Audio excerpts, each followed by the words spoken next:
Hey guys, welcome back to my channel. Thank you very much for supporting me on this journey, guys. I really appreciate you. And let's get right into it. So the first question is a parabola, and you are given the diagram and you're given the equation, and you're asked to determine the value of C. So we know C represents the y-intercept. All right, guys? So we look to the graph to see where does this function cuts the y-axis. And if it's not labeled, for example, this one, you can go ahead and label them. All right, so the y-intercept is basically a -2. And they gave you a hint here, guys, where they say -c. So once you see positive values here, you know that could never be the answer. So we know that c is practically out. So the answer is a -2.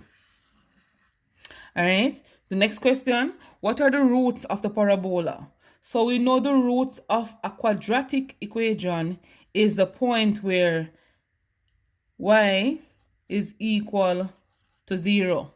And y is equal to 0 on the x-axis. All right. So we know we want to know the roots. So the roots, we have two roots for this quadratic, x equal something and x equal something. So tell me what is the x-intercept of these of this function. So right here we have -1, x equal -1, and this side x is equal to 2.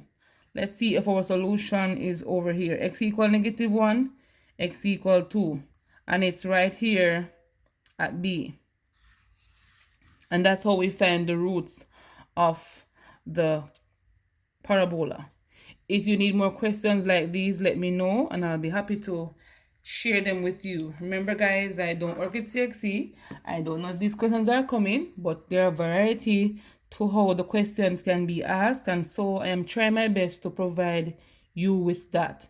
The next question is from statistics. It says a bag containing 2 red marbles, 4 yellow and 6 blue. What is the probability of drawing a blue marble from the bag? So first, guys, we need to know what probability is basically saying. So this is basically the number of favorable outcome over the possible outcome. So the possible outcome is basically the total amount of marble in the bag, right? And the numerator will be the favorable outcome. And since they want blue, probability of blue, you basically tell me how many blue marbles are in the bag. First asking you how many blue. So in the bag we have 6 blue. So it's gonna be 6 out of how many, what's the total number of marbles in the bag? So 6 plus 4, 10 plus 2, 12. So it's 6 out of 12. This can be reduced to a half. And that's how we get it, guys.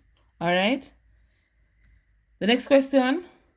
The number 0.0459 in standard form is, so we know for standard form, the general form is a times 10 to the n, where we know n represents an integer. I can't spell. N represents an integer, and a is a number where a is greater than or equal to 1, but a is less than 10. All right, so number between 1 and 9. So a is between 1 and 9. All right, guys, so if a is between 1 and 9, we need to get the decimal point between 4 and 5. The number between 1 and 9, for first number here is basically 4. So what we do, guys, is to move 1, 2 places to the right. And since it's a decimal, guys, moving to the right is basically negative. All right, so negative here, it's a -2, so it's going to be 4.59 times 10 to the -2, which is D right here. But guys, if we were given 459 to be written as standard form, we'll be moving 2 places to the left, and this movement here will be positive. So it'll be 4.59 times 10 to the +2. What I always advise you to do, guys, is to write, for example, a multiple of 10, for example, 1,000. And you try put 1,000 to standard form, it will be 1 times 10 to the 3. So once you know what a whole number will be in terms of the positive or negative power, you can always remember which power it should be when it's a decimal. All right? So the next question says, from the parabola not drawn to scale, what is the minimum value for x? So my parabola, guys, as it says, not drawn to scale, but we can tell the minimum value for x. So when you talk about minimum value, guys, they're talking about the turning point. All right?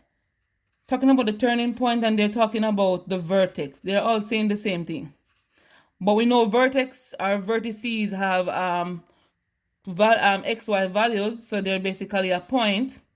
So it's an x value and a y value. So minimum tells you that the graph is has a positive a value, guys. So for this, to find the minimum is basically adding the roots of the function and dividing it by 2. So it's halfway between 4 and 2. So what we can do, guys, is say p plus q divided by 2. P is 2 or 4, anyone want to call it. Divided by 2 is equal to 3. Alright, guys, so 3 is the minimum value for x. Alright, so at this point here, x is equal to 3 and y is equal to -1. Alright, guys, so if you don't remember the minimum value, guys, you can think of, once they ask you about the minimum value, you can think about the axis of symmetry.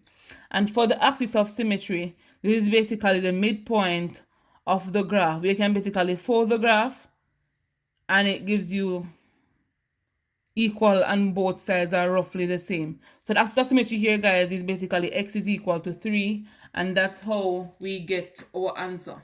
So remember, the midpoint of the roots represent the axis of symmetry.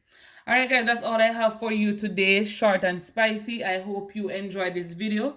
Please remember to give me a thumbs up, like, share, comment, and tell a friend about me so they can come and learn something from me to pass their exams. So I'll see you on the next video, guys.